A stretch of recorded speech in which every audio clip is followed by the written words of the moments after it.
Vous voyez quand Jésus nous parlait, hein, c'est le principal. Merci à Dieu d'être là ce soir, porter sa parole. Dites bon Dieu, je suis pas bien depuis tout à l'heure, là, quelques jours, je suis pas bien, je suis pas bien. Je veux faire confiance à Jésus ce soir. Hein. Si dès lui t'attendais un homme, ben, tu repartiras déçu. De la part de Dieu, mais si tu es de celui qui a sauvé ta vie, celui qui a sauvé les vies des personnes qui vont te baptiser là, celui qui peut sauver ta vie ce soir, si tu t'attends en lui, certainement tu seras récompensé. Voulez-vous qu'on prie le Seigneur ensemble? Voulez-vous? Je vais faire ni moins de plus puisque Dieu a mis sur mon cœur. J'avais un message de préparer. Et puis je suis venu avec la parole de Dieu, c'est le principal. J'ai laissé le message de côté. Je vais faire ce que Dieu me demande ce soir. Vous savez, je réalise un texte de la parole de Dieu. Ce texte, c'est dans 1 Corinthiens 1,23, il dit que les folies de Dieu sont plus fortes que les hommes, plus sages que les hommes, et la faiblesse de Dieu est plus forte que les hommes. Ben, laissez-moi vous dire que qu'est-ce qu'il y a une folie pour l'homme? On dit, il a atteint une folie, c'est une folie. Il y a des choses qu'on fait que c'est une folie. On voit, il y a des choses dans le monde, si on prend dans le sport, un exemple, si vous mettez le poids coq le plus petit, là, puis le poids lourd, ce serait une folie, c'est impossible. Eh ben Dieu, des folies, ou qu'on pense que telle ou telle personne ne pourra pas changer, ou tel combat ne pourrait pas être gagné, ben avec Jésus c'est possible. Ça c'est le domaine de Dieu, c'est la folie de Dieu. Mais il dit aussi que les faiblesses de Dieu sont plus fortes que les hommes. Et ça laisse sous-entendre que Dieu est faible.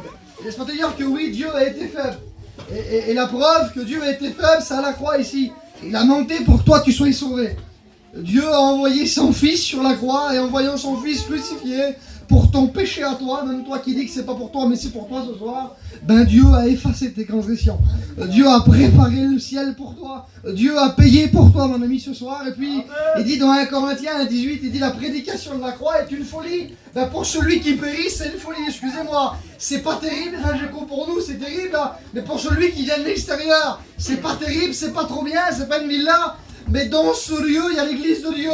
Et là où il y a l'église de Dieu, il y a Dieu qui est là présent. Et lorsque Dieu est prêché, lorsque Dieu est proclamé, et lorsque Jésus rentre dans un cœur, eh ben c'est peut-être une folie pour toi, mon ami. C'est peut-être une folie parce que pour toi, tu ne conçois pas que Dieu peut changer ton cœur, peut changer ta vie, peut délivrer ton âme, peut te délivrer des angoisses, peut te donner une nouvelle naissance avec lui. Ben nous, pour nous qui sommes sauvés, et si tu le crois, ça peut le devenir.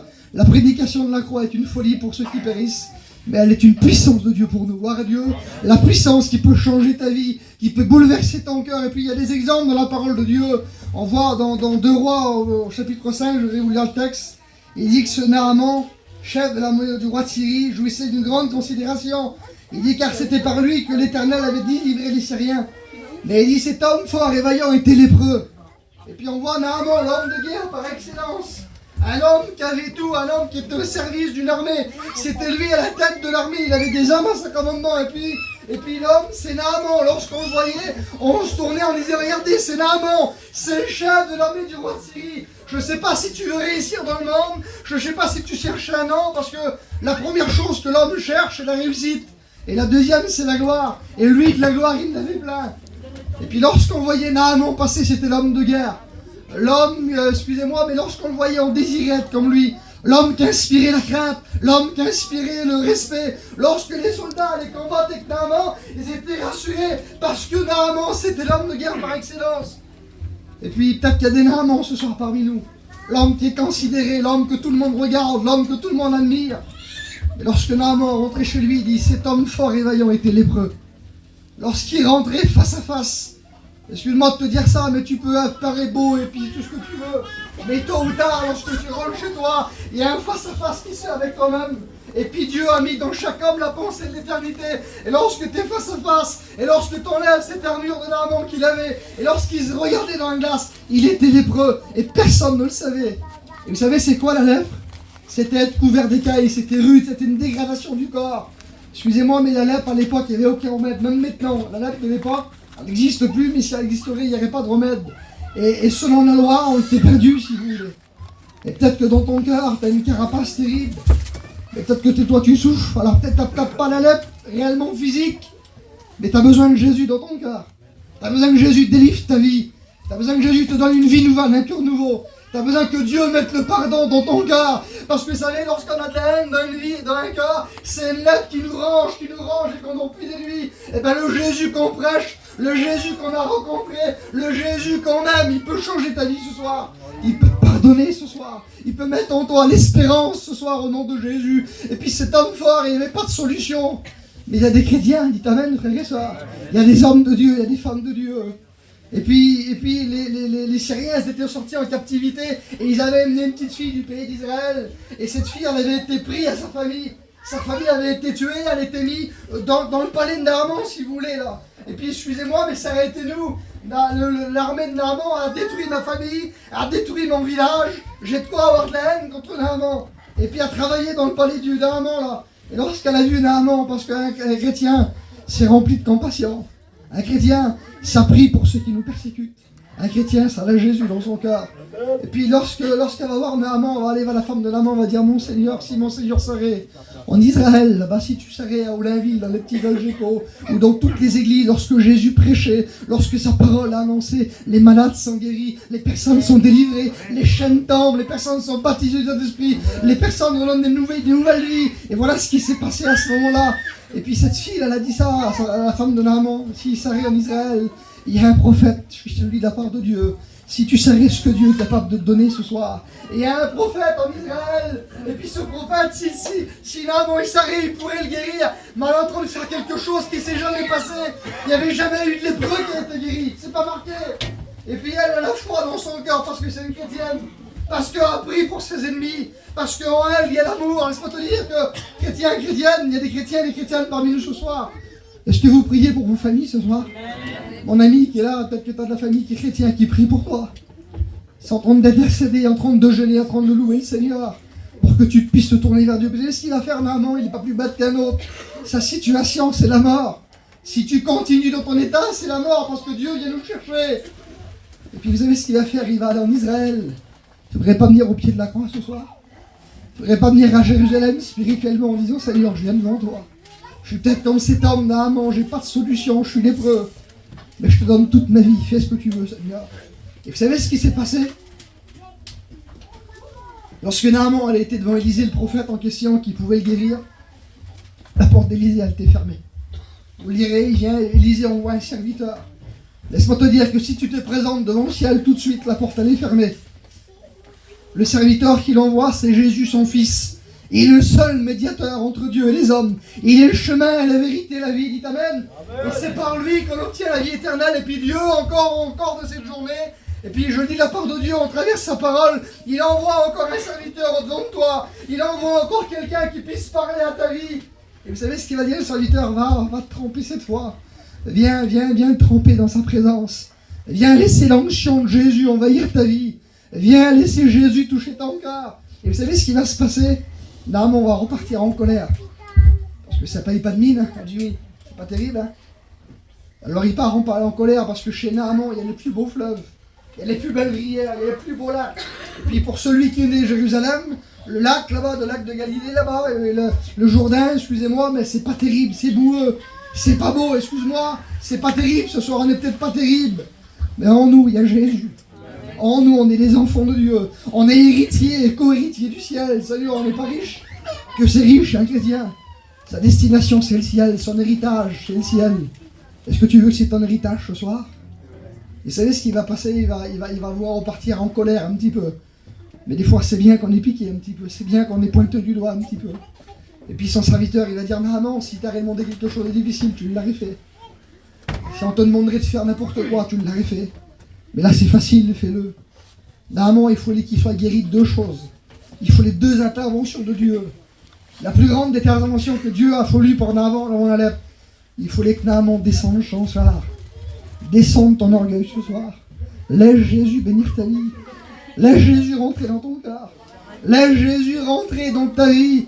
Elle lui dit que sur sa parole a prêché, il rentre et il sépare ce qui n'est pas à sa gloire. Descendre ton orgueil, je le dis de la part de Dieu, lorsque tu vas descendre, lorsqu'il descend son orgueil, je le dis de la part de Dieu, c'est un premier miracle. Deuxième miracle, il rentre dans le Jourdain et puis il repart guéri. Et puis la même porte d'Élysée qui était fermée un petit instant avant, je ne sais pas, quelques heures avant, lorsqu'il va retourner devant Élysée, la porte était grande ouverte. Si tu acceptes son fils Jésus, si tu acceptes sa parole qui prêche dans ton cœur ce soir, je le dis de la part de Dieu, la porte du ciel sera ouverte pour toi. Il s'appelle Jésus. Et il est présent, je voudrais bénir ta vie, mais peut-être que tu dis, Seigneur, je ne suis pas comme Naaman, moi. J'ai peut-être pas de richesse, pas de pouvoir, je ne suis peut-être pas bien considéré. Il dit ça dans Matthieu 8, 2, dans Marc 1, 40 et Luc 5, 12. C'est un lépreux aussi en question. Et vous savez, c'est quoi le lépreux? La lèpre, c'est le péché. Il dit, mais je suis pas lépreux, oui, mais t'es pécheur. Si t'as pas Jésus dans ta vie, t'es pécheur et privé de la grâce de Dieu. Et puis, il dit ça dans Romains 3, 23. Il dit que tout homme est pécheur et privé de la grâce de Dieu. Donc, tout homme, c'est toi, mon ami. Tout homme, c'est toi, ma soeur, mon frère. Et puis, Seigneur, il n'y a pas de remède parce que le péché est rentré dans le monde par un seul homme, Romains 5, 12. Il dit, voici le péché est rentré dans le monde. Et puis, il n'y a aucun remède parce que le péché, il est indestructible, si vous voulez. Et puis, il entraîne la peine de mort spirituelle et physique. Lorsque Naaman, et puis lorsque, excusez-moi, Adam et Ève lorsqu'ils vont manger du fruit, parce qu'aujourd'hui, tu consommes le péché, tu acceptes de manger le péché, excuse-moi du mot, c'est peut-être sévère ce soir. Mais la conséquence, il dit, tu manges du fruit, Dieu, mais il dit, tu mourras, excuse-moi du mot, mais c'est comme ça. Il dit le péché mène à la mort, la conséquence du péché, c'est quoi, serviteur de Dieu, la conséquence du péché? C'est la mort. Ben, il dit, Genèse 2, 17, 18, il dit, si tu manges du fruit, tu mourras. Et c'est pas le plus grave, frère et soeur. Ézéchiel 18, il dit ça. Il dit, l'âme qui pêche, c'est l'âme qui meurt. L'âme ne meurt pas, frère et soeur. L'âme, elle vit éternellement. Et ce qui veut dire ce texte, c'est l'âme qui pêche. Ben, c'est une éternité loin de Dieu. Une éternité loin de sa présence. Une éternité loin de nos familles qui se convertissent, nos familles qui se baptisent. Lorsque Jésus va revenir nous chercher, on part rejoindre nos bien-aimés. On va dans le ciel, frères et sœurs. Alors Seigneur, il n'y a pas de remède. Le seul remède, c'est Jésus, acte 4, 12. Il dit, il n'y a aucun nom par lequel nous devons être sauvés. Sans nom, c'est Jésus ce soir. Jésus peut sauver ta vie. Et puis là, il y a un homme en question. Vous lirez dans Matthieu 8, verset 2. Il y a un lépreux qui est là, encore un lépreux. Et celui, c'est un lépreux qui est rejeté. Un lépreux qu'on ne regarde pas sur lui, un lépreux qu'on ne mise pas une pièce d'1 €. Un lépreux qui n'a plus de famille, un lépreux qui n'a plus d'enfants. Et vous savez, c'était quoi les lépreux?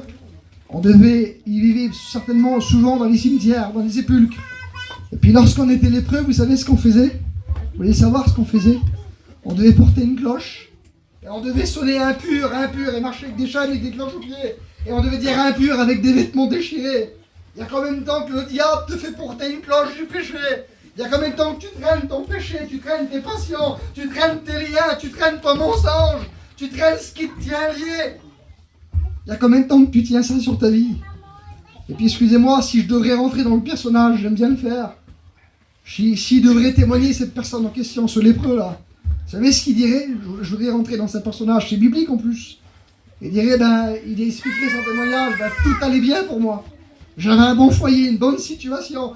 Tout allait bien, parce que tout va bien au mur des mondes, quelquefois. Des fois, on n'a pas besoin de Dieu, on l'écoute dans les témoignages. J'étais bien comme ça.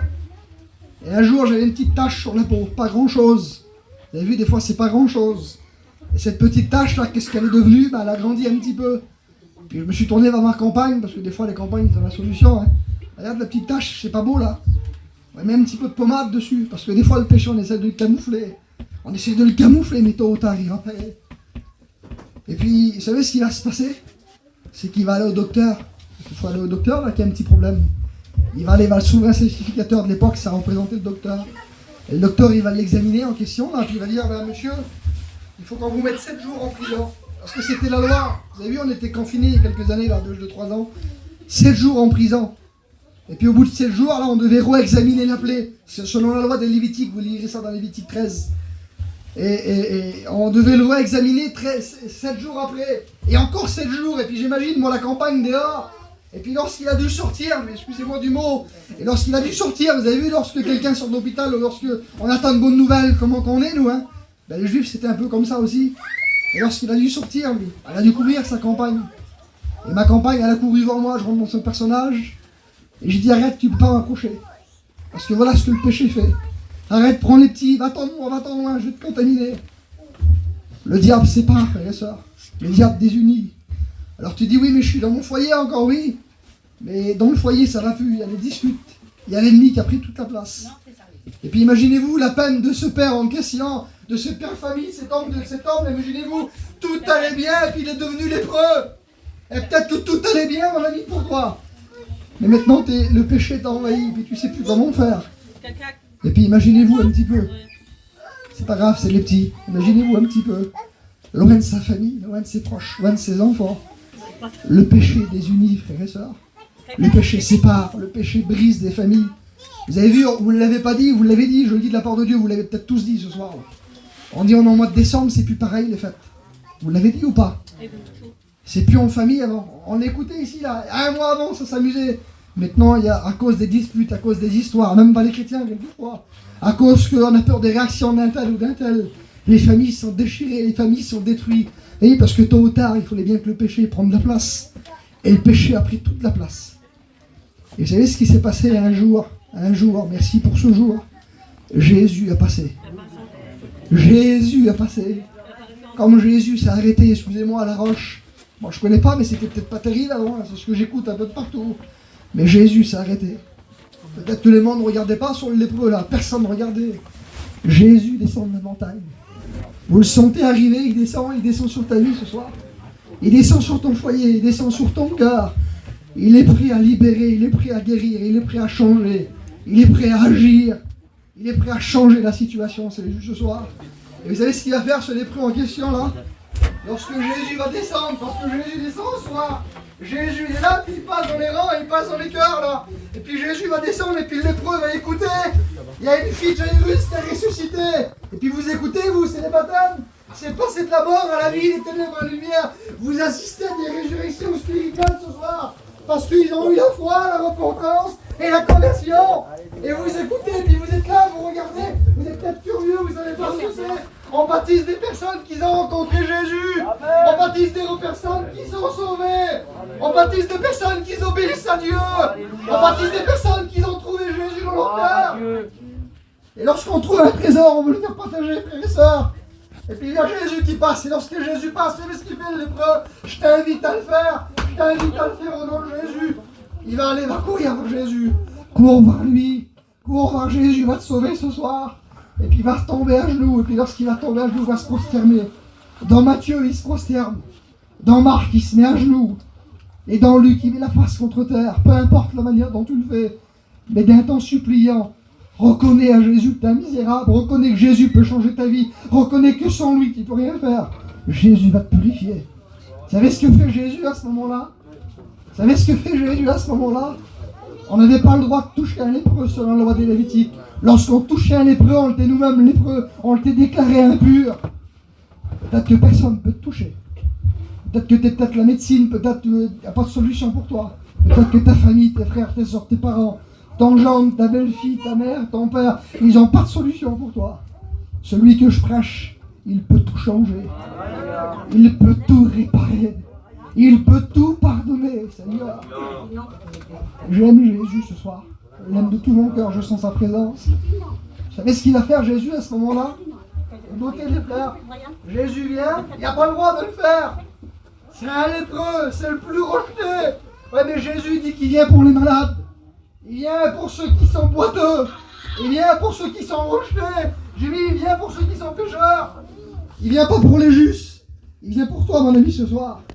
Et puis lorsque Jésus vient, il vient, et puis il se met à genoux, il se met la face contre terre. Fais-le, je le dis de la part de Dieu, j'étais chez moi dans ma chambre tout à l'heure. J'étais la face contre terre, je n'avais pas honte. Je dis, Seigneur, sans toi, je suis rien. Je veux que tu parles ce soir. Et je crois que Dieu est en train de parler à ta vie. Je crois que Dieu est en train de parler à ton cœur. Vous savez ce qu'il va faire Jésus à ce moment-là? C'est inconcevable, c'est incalculable. C'est la prédication de la croix. C'est une puissance de Dieu. Jésus va toucher le lépreux. Jésus veut te toucher ce soir. Et puis normalement, Jésus a dû être contaminé par le lépreux. Et c'est le lépreux qui a été contaminé par Jésus.